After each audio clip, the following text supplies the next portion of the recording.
Well, guys, thank you so much for tuning in and welcome to TTBI, Talks That Break Inertia. Just to give you a little history, quite a few years ago in church, I did something called tiebreakers. And it was something a bit like this, and then we were talking about, breaking inertia also, the inertia breakers. That was what we were called then. So you can tell that I'm sort of really hung up about inertia.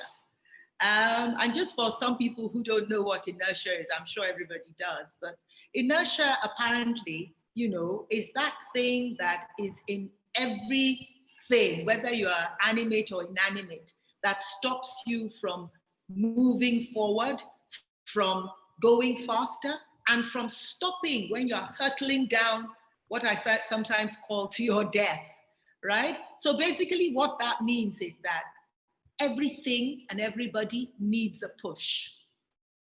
You need a push to just get off your behind, You need a push to go faster. Sometimes we all settle into our comfort zones and we don't want to leave our comfort zones. I was speaking to Morenike yesterday and I was saying how when I did O-level maths, I didn't even write the exam. I just sat there and just didn't write the exam. And of course, I failed it completely, got 0, okay?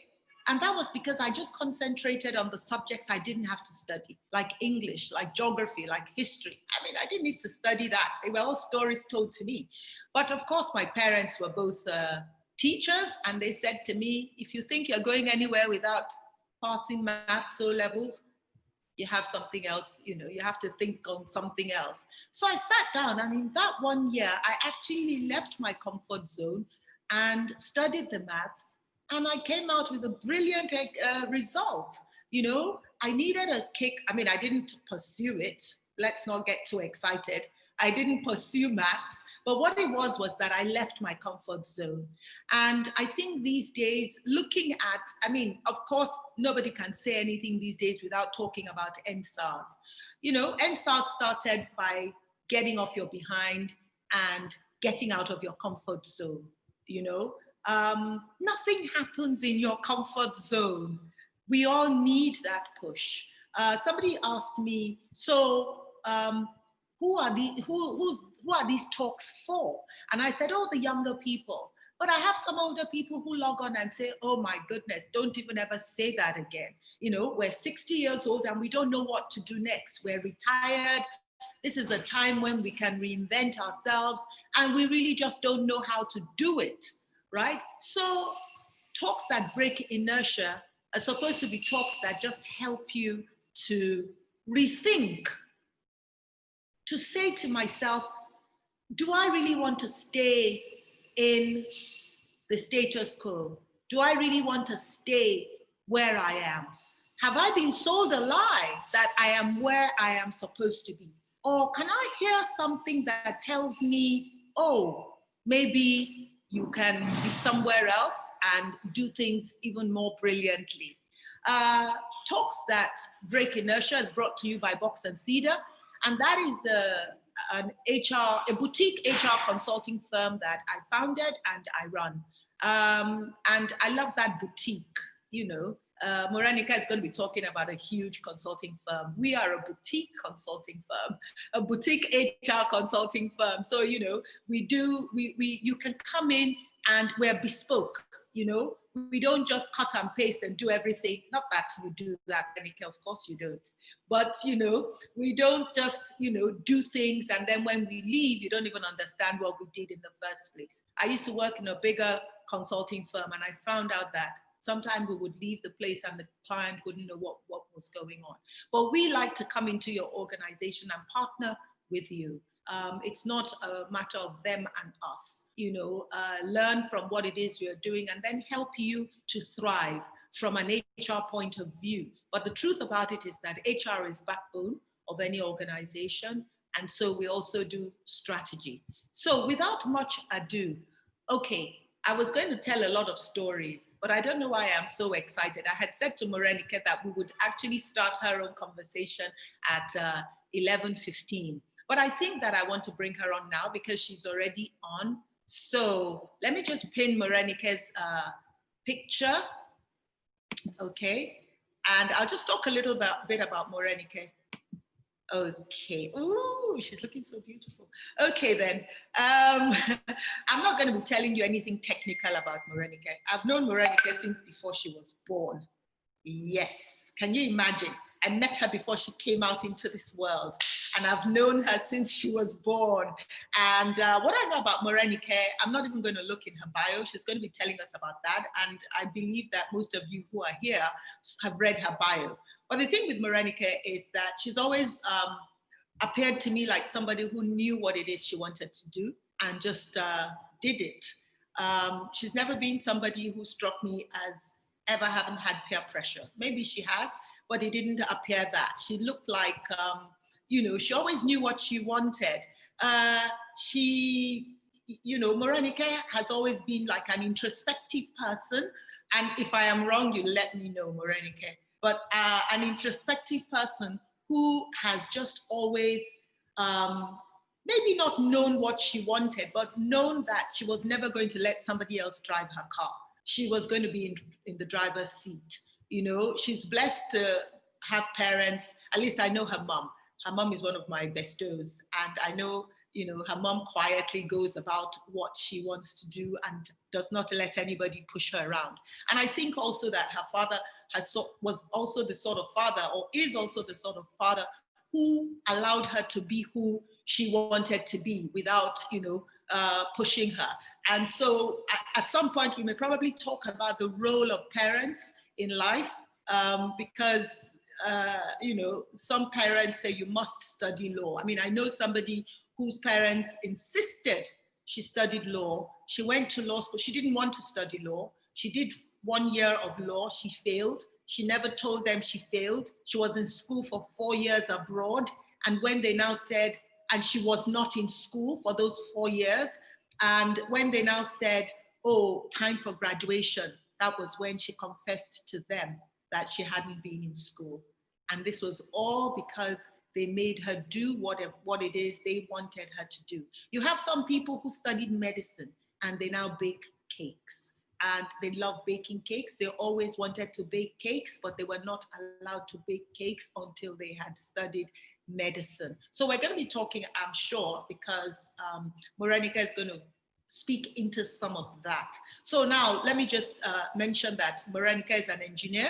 She studied at Manchester. She worked with Dangote refineries at some point, but now works with Bain and Company. I guess they're sort of like the creme de la creme management consultants in the entire world. I want to work for them, or my 25-year-old person wants to work for them. But also, more importantly, she set up Afro-Tech Girls with a couple of her friends, I believe. And basically, it's really just trying to get girls into tech and keep girls into tech.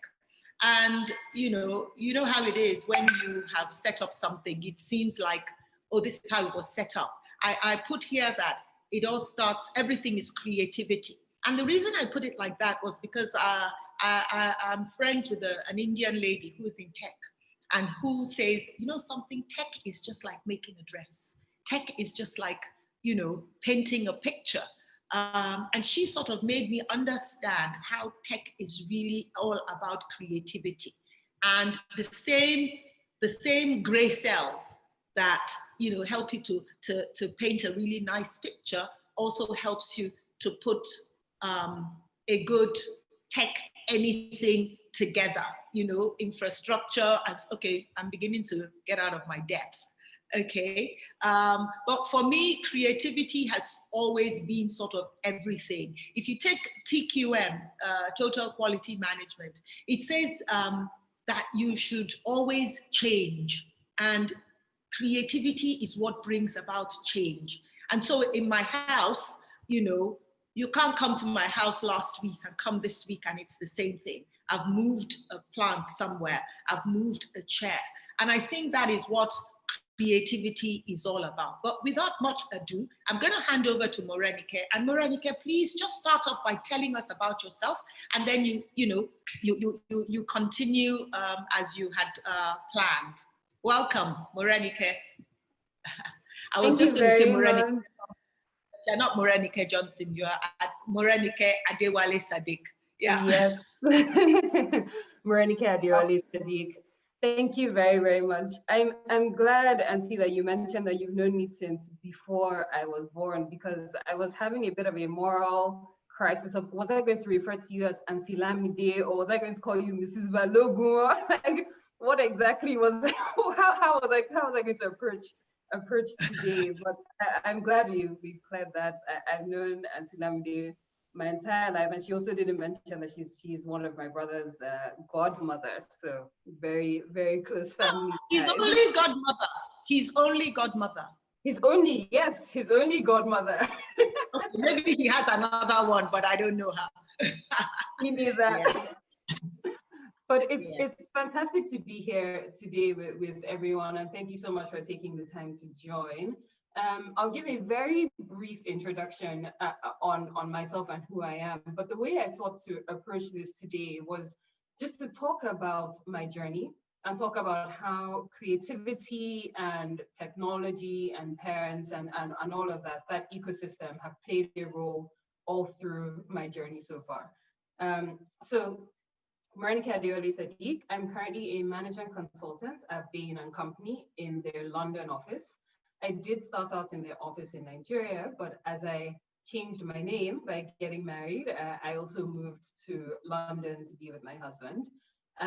It's been an incredible 4 years. I won't say too much so that there's a bit more to say later on, but really excited to share with all of you today. So if I just dive in, I've kind of segmented this into three sections, and hopefully I can keep your attention a bit better in this way. I'll first talk about pre-university and the decisions and the things that happened that made me choose to study chemical engineering at the University of Manchester.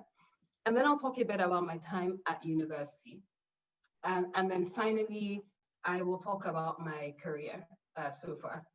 And so if we start with pre-university, I was one of those children growing up that liked a lot of different things. I loved sciences, but I also loved English and English language, English literature, math, whatever. And I also found that, as with most people, if I put my mind to it, then I would be able to do it. I think for most of us, like Auntie Lamide said in the beginning, yes, she didn't like math, and so that's why she didn't put any effort into it. But once she was made to, she found that actually she could excel and she could exceed even her own expectations in that subject that she so-called hated. And I think that's really interesting because for me, it was kind of the opposite. There were, throughout primary school and secondary school, you sort of have to do a bit of everything. But there comes a time in secondary school where a girl and a boy is asked to choose, do you want to be in science class or do you want to be in arts class or commercial, depending on what type of school you went to. Now, the struggle for me was I loved science. I loved chemistry and biology in particular. To put it out there right now up front, I really, really didn't like physics. So don't ask me how I ended up studying engineering.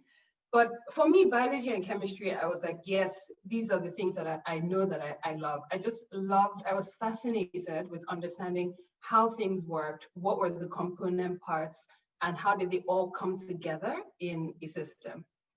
But my mother is an avid reader, and that's something that she instilled in me from a very young age. And so I also loved to read.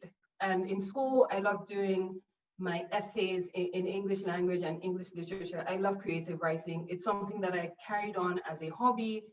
For a few years, I had a blog. I was part of other communities of writers just because that was how much I loved that as well.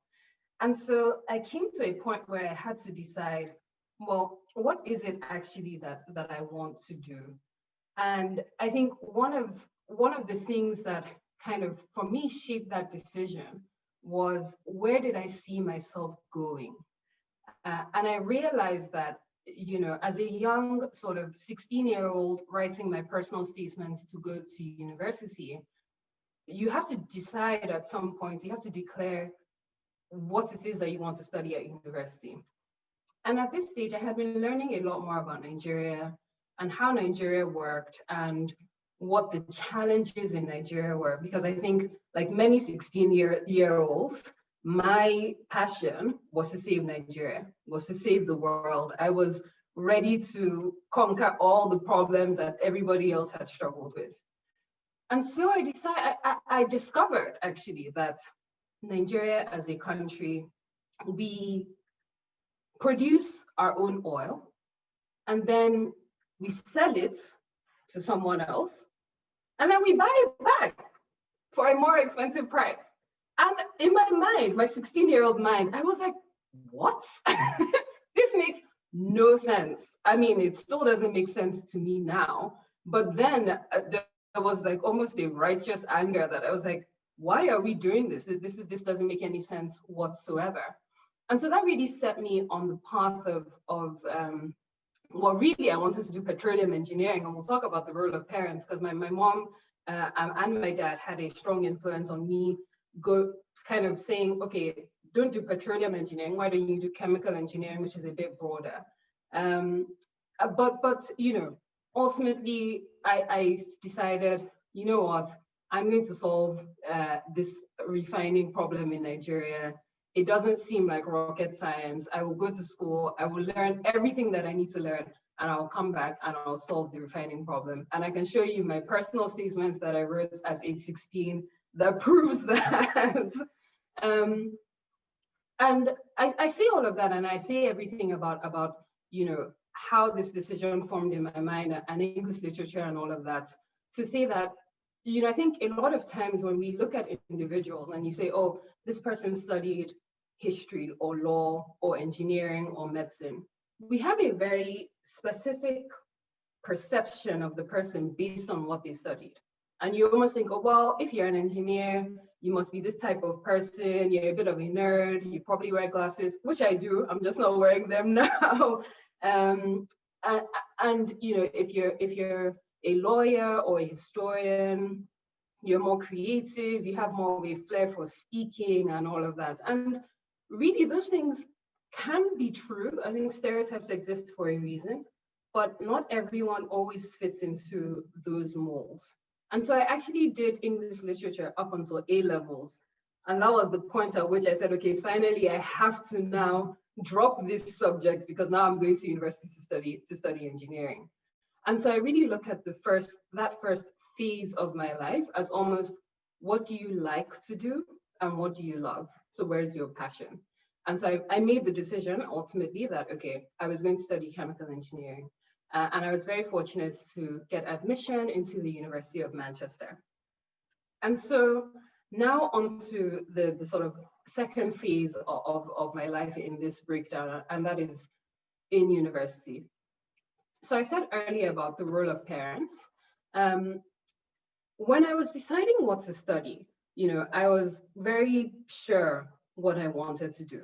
And I said to my mom, and I had multiple conversations, I'll call them conversations, around, why do you want to study petroleum engineering? It's very narrow, you need to broaden a bit, you know, you're still young, you should do chemical engineering, which has a lot of the same elements as petroleum, and you'll be able to get a job in the oil and gas industry with this degree, rather than today narrowing your focus down so much, because you think you want to do this now, but actually you may change your mind.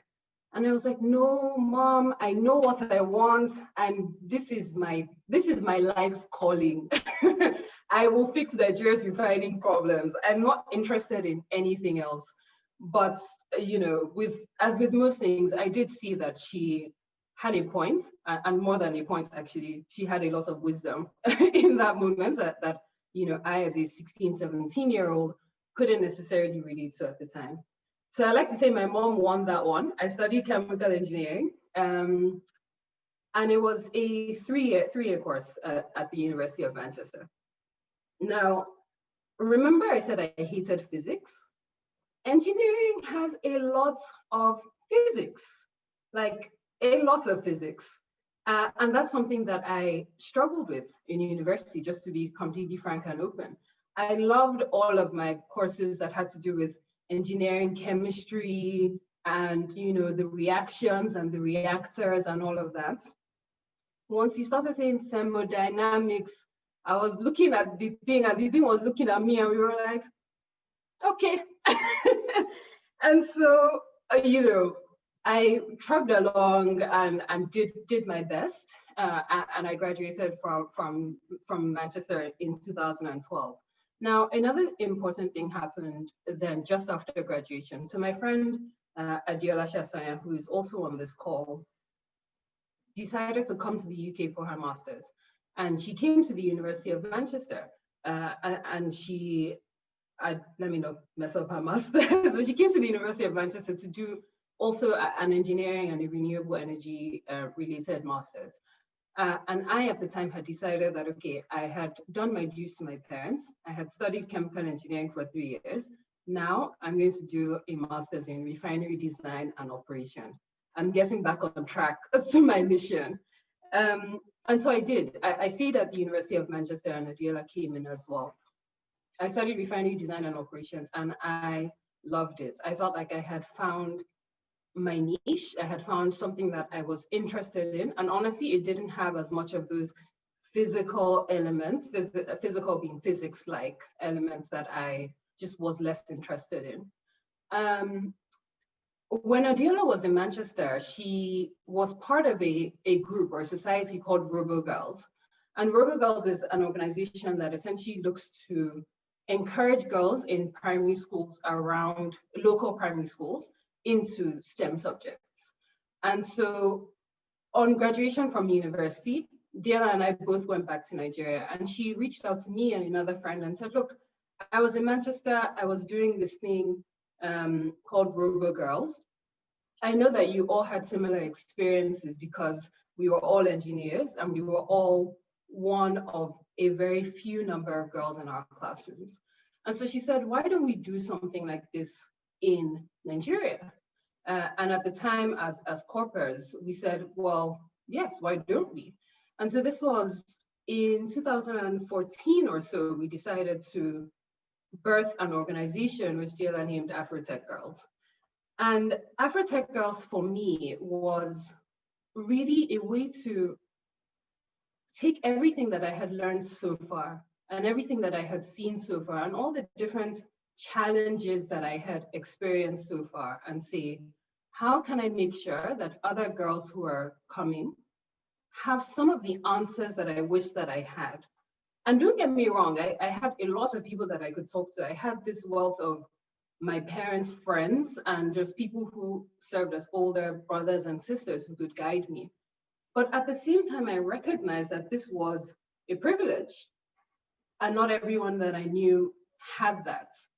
And so we talked about doing so many different things. We started off with a science and math quiz competition. We ran a mentorship program. We did a science boot camp, just trying to, first of all, expose girls that even though people may try to tell you that science and technology and engineering is for men or for boys, really there's nothing that you can't do if you set your mind to it. And also just to say that, okay, once you now enter into the space, the challenges don't disappear. As of today, you will probably still be one of a few number of girls in your classroom. And so how do you navigate that? How do you make sure that you're performing as best as you can? And I think for some people, it's really not an issue. If you're more confident, you go in there, you're yourself and you're fine. But for other people, they do require some encouragement and just prodding along. So almost getting that inertia, they require that push to say, actually, you can do this and you can move forward in this. And once you get a ball rolling, I think we all know, once the ball starts rolling, it snowballs. And then they have the confidence on their own to continue to say, yes, I can do this, and yes, I can carry on. Now, bringing it into tying it into creativity a little bit, like some of the things that I learned as an engineer were how to be extremely analytically minded, how to solve problems, sometimes very complex problems, and how to think outside of the box. And I was speaking to Lamide yesterday, and we were talking about how actually, for example, people who studied law, guess what they learn? They learn how to be extremely analytically minded.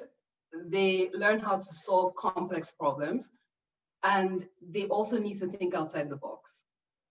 And so we look at these two very different subject areas, and we see actually there's a lot of similarity. There's a lot of overlap between what are the skills that you learn from studying these things. And I'll never forget this one particular exam that I had to do, which for me, I was thinking about this yesterday and just completely crystallized this experience. As an English literature A-level student, you get an exam question which says, I don't know, maybe it's on Henry VIII or something, and it says, oh, why did King Henry do X, Y, Z? And you have to think about the nuances and the complexities and what's his character like and what's the character development arc that he's going through and all of that, and how might that influence his decisions. And so you learn to bend and twist your mind in this way. And so in university, in one of my engineering math exams, I'll never forget this math teacher for the last 10 years had asked the same question in different ways, but the question was always the same.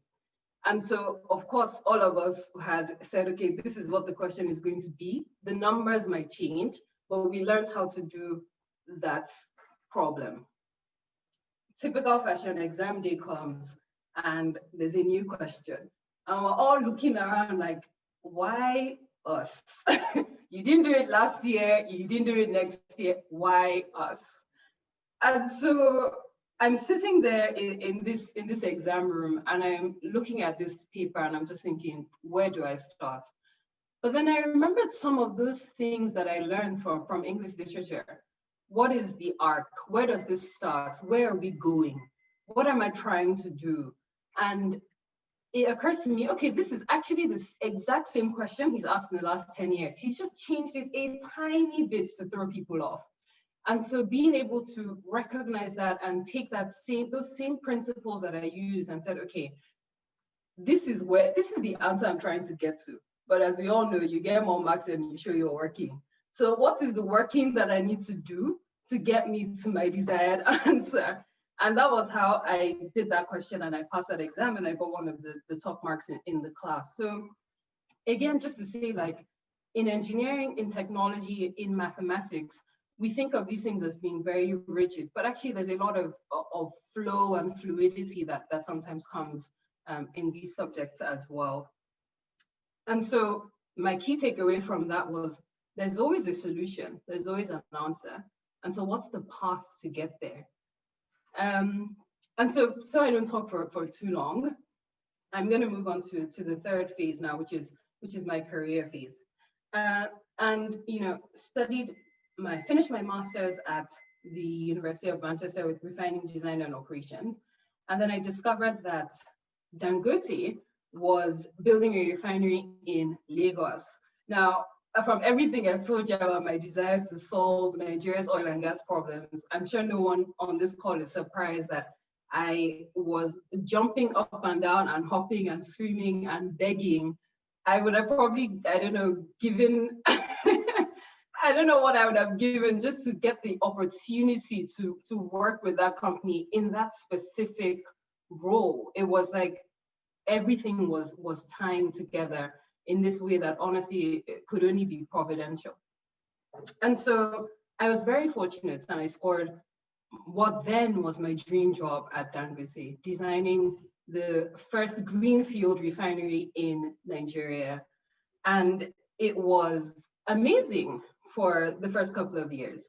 I learned so much. I had really great, I worked with really great engineers and really great mentors, and honestly, people who I still keep in touch with today. But then came what maybe my mother, in her wisdom, had recognized in me at age 16. I'm working on this Dangote project. It's great, it's fantastic, but it's very slow.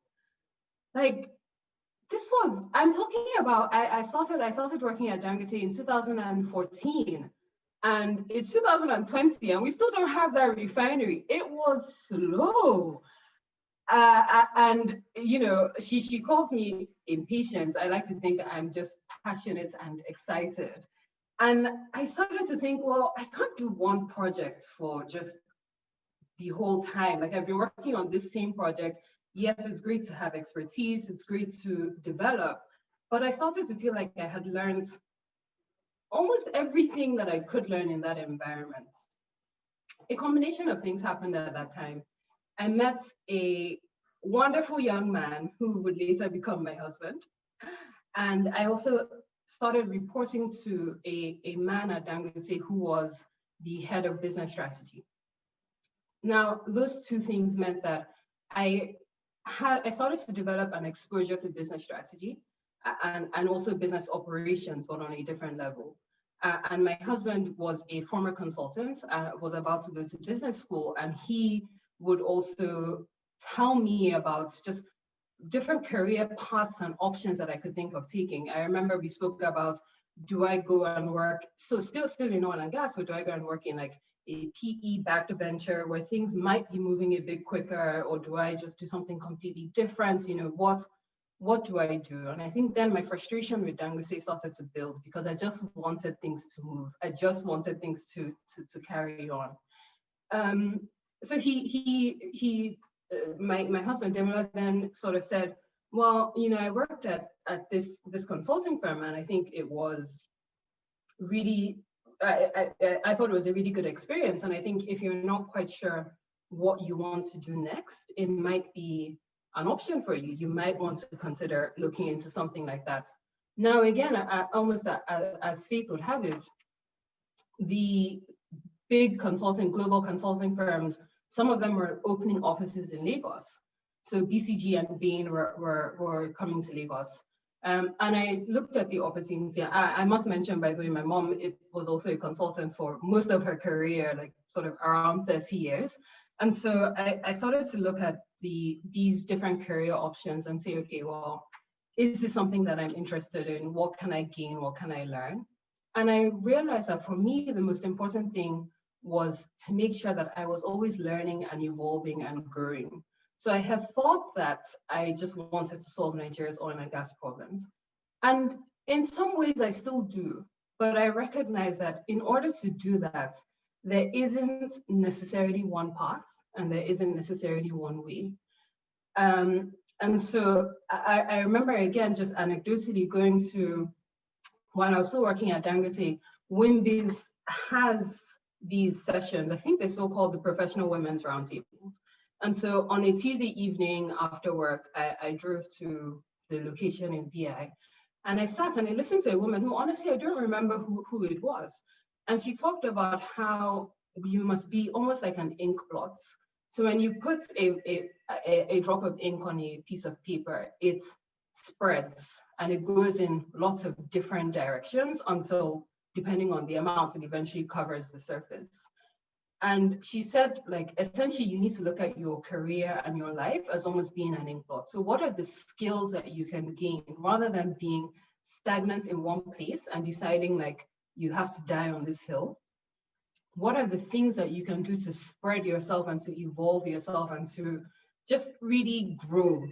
And that really stuck with me, and that really resonated, and it still does. So I took the plunge with many late nights and early mornings with my husband helping me prepare for the case interviews. And I applied to Bain and BCG, and I was fortunate to get an offer from Bain. Now, Bain is one of the largest global consulting firms in the world, something like 10,000 employees and 40-something offices. And so starting in the Bain Lagos office, I was really excited. I have had the opportunity to work in multiple African countries, multiple industries, multiple types of clients. And again, I recognize that the skills that I had learned from university and that I am still learning today have serve me well. And what are those same skills? They're problem solving, being analytical minded, and being creative. Because like Auntie Lamide said at the beginning of the call, even though sometimes it is easier to have a cookie cutter solution for every single client and say like, okay, I've seen this before in company A, so let's just do the same thing in company B. Actually, what always happens is there's a nuance, much like my English literature essays. So what is the difference? Company A and B are not the same. So what are those nuances that exist? And we know where we want to get them to. So what is the path that they need to take to get there? And everyone walks a different path. And so again, I see that those same, even now in my consulting career, those same things that I developed from engineering and from English are actually still serving me now. And it says, you know, how do we almost convince people and make them see and then give them that push that they need? Because I find in my opinion, a lot of organizations don't necessarily need consultants to come and tell them something new, but sometimes having an external perspective and having an external force is what you need to get you going on the path that maybe you already knew that you needed to go on. And that's really the way that I see my role as an advisor. It's been really amazing. I think I can't talk about my career, and I can't really talk about 2020 without referring to the pandemic. So we're all on this Zoom call. I think the global pandemic, or the coronavirus pandemic, has meant that the way that we all work has changed. We're now all on Zoom. I think this company has grown multiples this year. I do most of my work on Zoom. Most of my day-to-day activities are on Zoom. We have people all over the world and clients. So clients still mostly based in the UK, but you know, we're sort of interacting with clients in a completely different way than we were this time last year. And I see again that there's going to have to be a change. There's going to have to be a development of how people do things and what does that look like. So we're moving to a world that's much more digitally advanced. We're going into the fourth industrial revolution.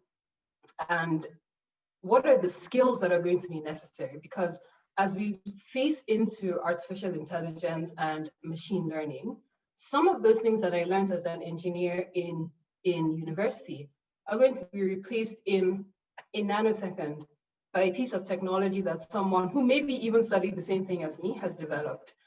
And so what are the things that I need to be keenly aware of and developing to make sure that I am progressing and staying ahead of the curve, even as this new future of work comes into play? And I think, in my opinion, the human elements of work. And so what are the problems that we're trying to solve? What's the path that we're going to take to get there? What's the emotional intelligence that I require to be able to speak to people, connect with people, and communicate with people in a way that a machine can't do, to speak frankly? I don't know what the future holds. I don't know if I will be at Bain until, for the rest of my career, much like my mother was at Accenture for most of hers, or if I'll do something else. But I do know that these skills and these things that I've learned have helped me grow and develop in a way that I feel confident that even in this future of work and wherever the world goes, that I can continue to have and develop the skills required to succeed. And I hope I will. So that's kind of my long spiel. I hope I managed to keep you engaged. Thank you so much. Yes, you did. Yes, you did. Yes, you did. Yes, you did. Yes. I'm sure everybody's sort of really clapping. Well done. Well done. I'm proud to know you. I just wanted to ask a few questions. So you talked about the girls that you guys mentor.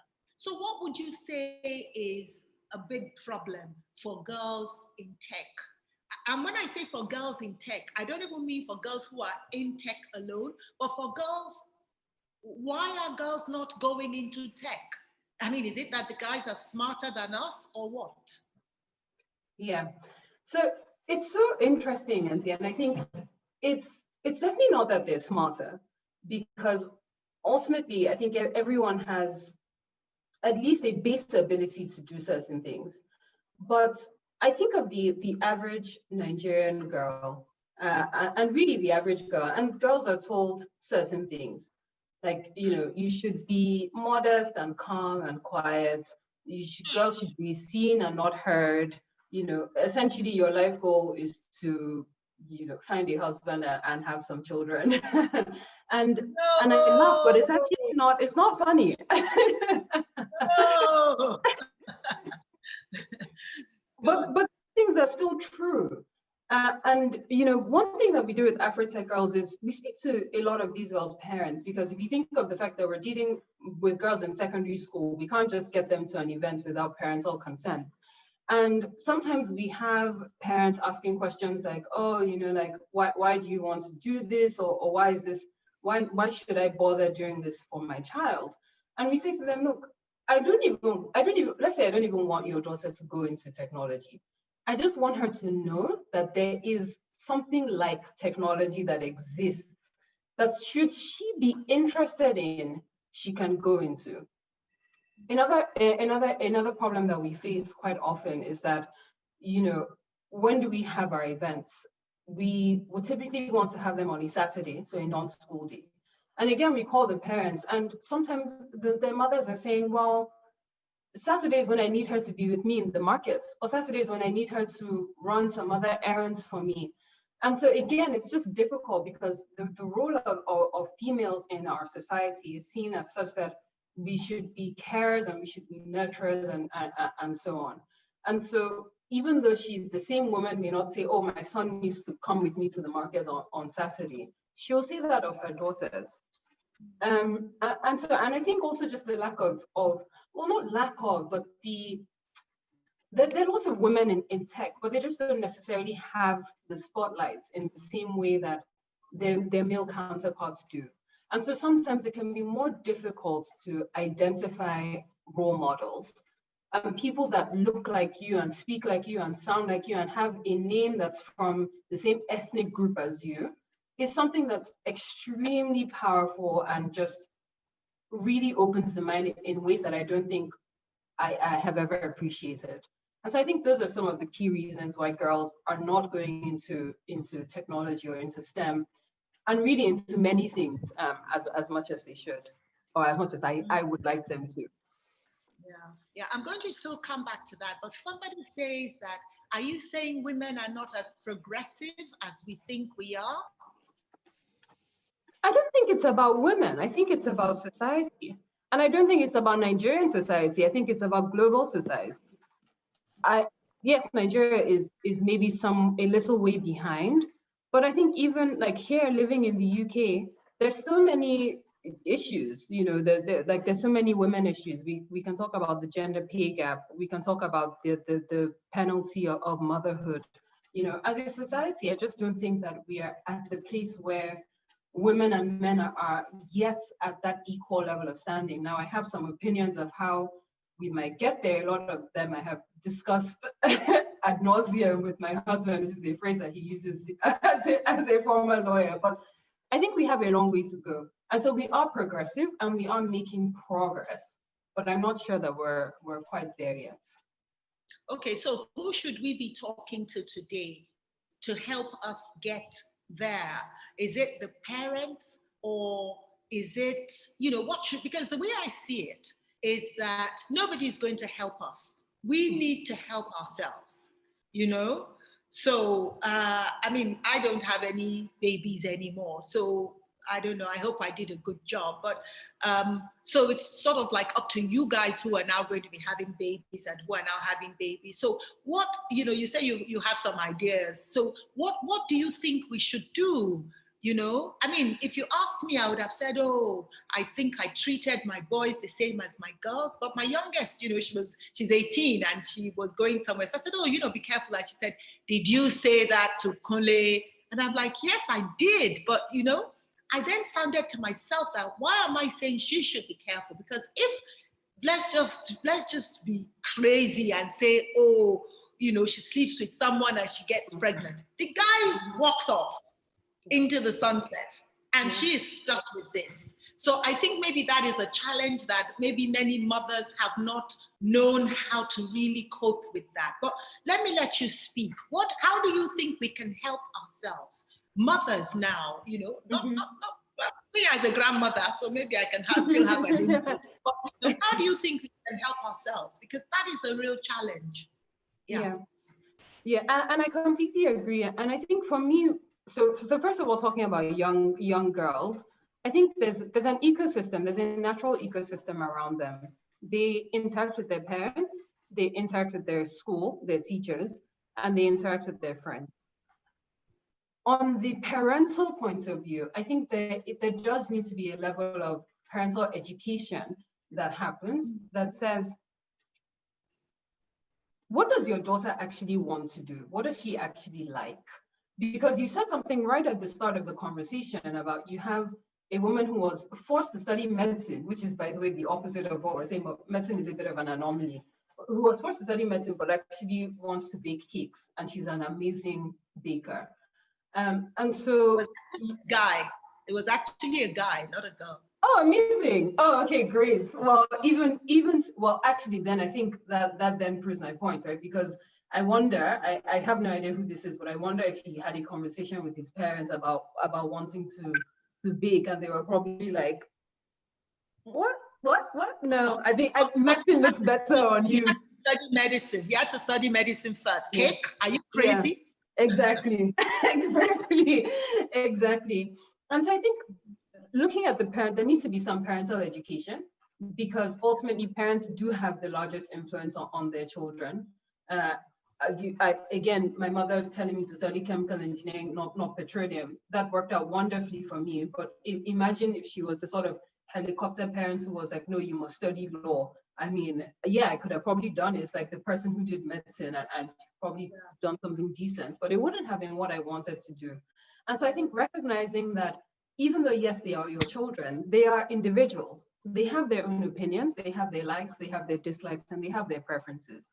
And understanding how you as a parent can pull those things out of them and help them develop those things, instead of putting your own hopes and dreams on them, because they're not you and they will never be.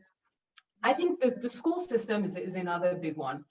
You know, in Nigeria, at least when I was there, we were forced to learn by rote. So it wasn't really about understanding. It wasn't about exploring. It wasn't about developing. It was just 1 + 1, 2, 2 + 2, 4. And that was how we learned every single subject. And so there has to be an element of critical thinking, because again, how do I as a young person decide what I want to do? I need to be equipped with the skills to be able to understand where I want to go and why I want to go there, and then how might I get there. And when you learn by rote, you don't develop any of those skills at all. I can talk, I won't talk about my transition from school in Nigeria to school in the UK. It was hard, because in the UK, you don't learn by rote. You do have to develop some of those critical thinking skills. And this is not to say that all schools in Nigeria are bad or something like that. But I think as an education system overall, there does need to be a bit of an overhaul. And there needs to be, again, a sensitization of teachers to say, what can we actually do? Fine, we can't change the whole system, but what can I do in my corner for the children who I do interact with to make sure that they develop some of those things that they need to develop? And I think just lastly, just their friends and society at large. So the example you gave of your daughter, you know, if she goes out and she gets pregnant, it is her that's stuck with it, and biologically that's the way it is, and that's the way it will probably always be. But what we need to be doing, in my opinion, and something that I think about as, you know, I think about having children in the far or near future, is what am I going to tell my sons about those types of situations? It is not okay for you to get a girl pregnant and think that you're just going to say, right, no way. The consequences can never be the same. The man will always be able to walk away. But if as a society, we just almost stop this, it's almost like just stop this obsession with girls and sex and remaining chaste and pure and modest, while we say to sons like, oh yes, you can, the more people Go and sow your wild oats. Exactly. Like, we need to just break some of these ways of thinking down and just either say, okay, everybody must be chaste and modest, or everybody's allowed to do whatever they want. And as individuals, I encourage everyone to think about what end of the spectrum they want to be on, and then raise their children, regardless of their gender, in the same way as much as possible. Oh my goodness, Morenike, you've made me tired, because I just thought, where do we start? Honestly, where do we start? The mothers need to know what to do. The educational system, where do we start? I remember my children went to a school once, and they brought back a book that says, Daddy goes out to work and Mommy is cleaning the house. And I'm Thank you. What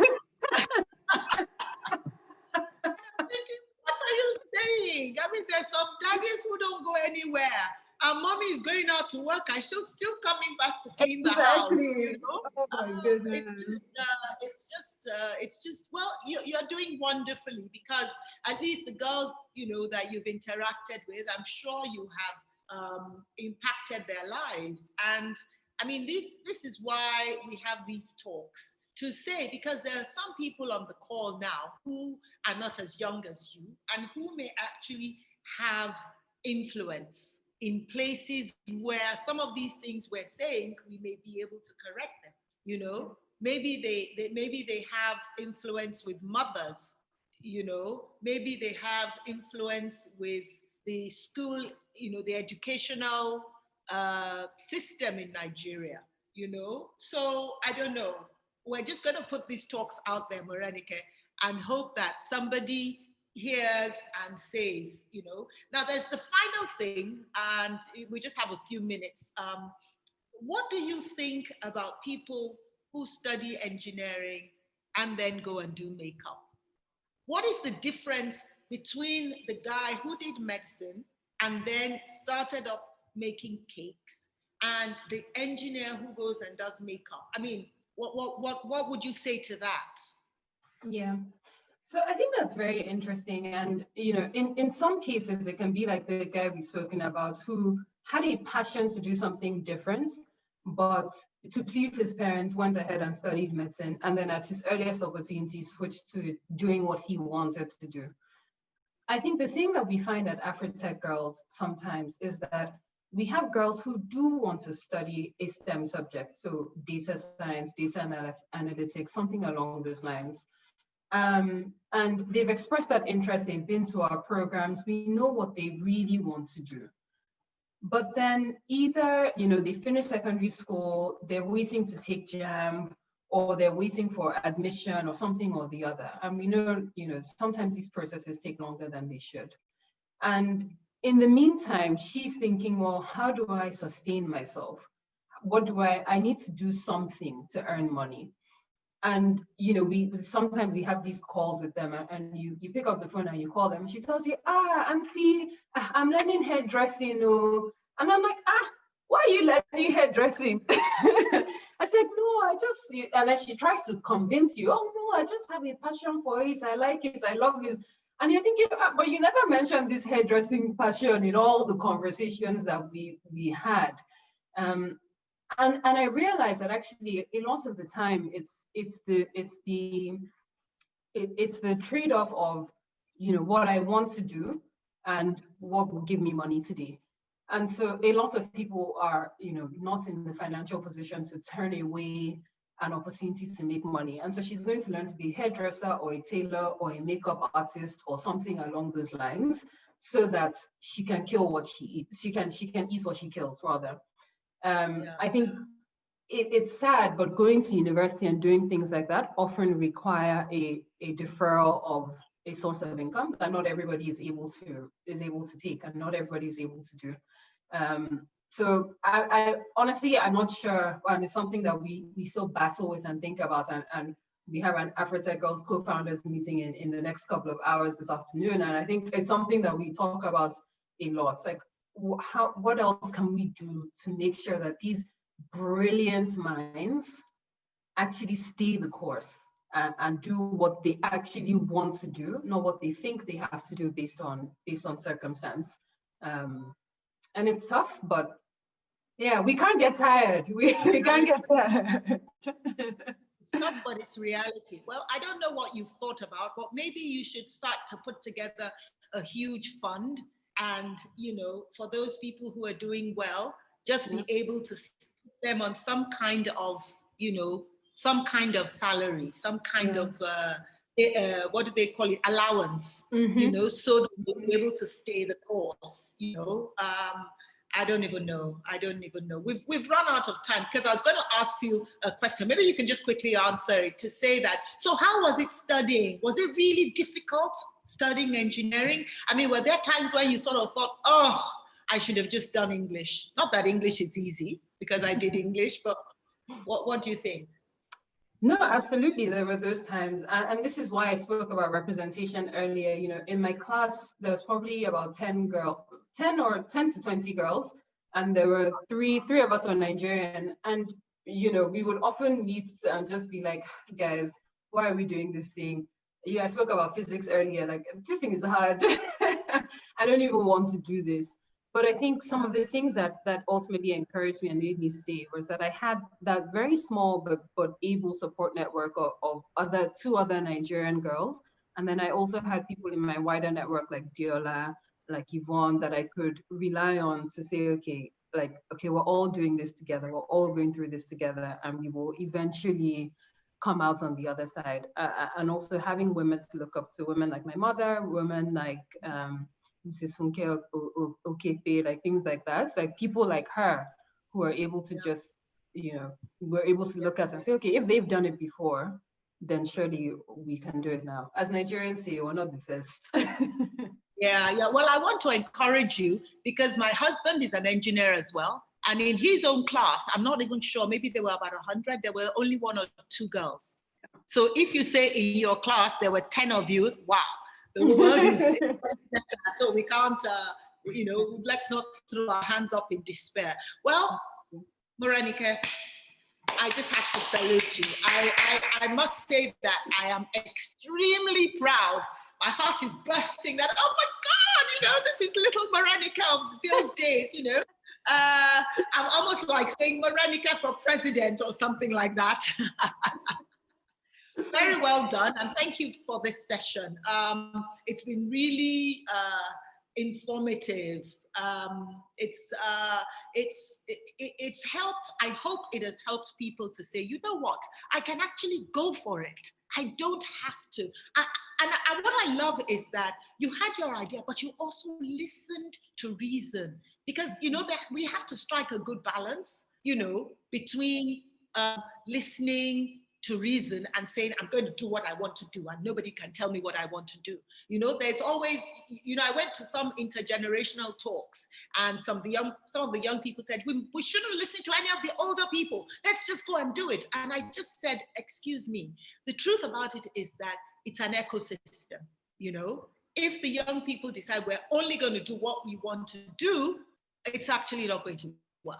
Just like if the older people come and say, you must do only what it is I'm telling you to do. So we all must learn to work together. Thank you so much, Morenike. And I know that we're all rooting for you, and we're all wishing you the very, very, very, very, very best. Thank you very much. And thank you for having me. This was amazing.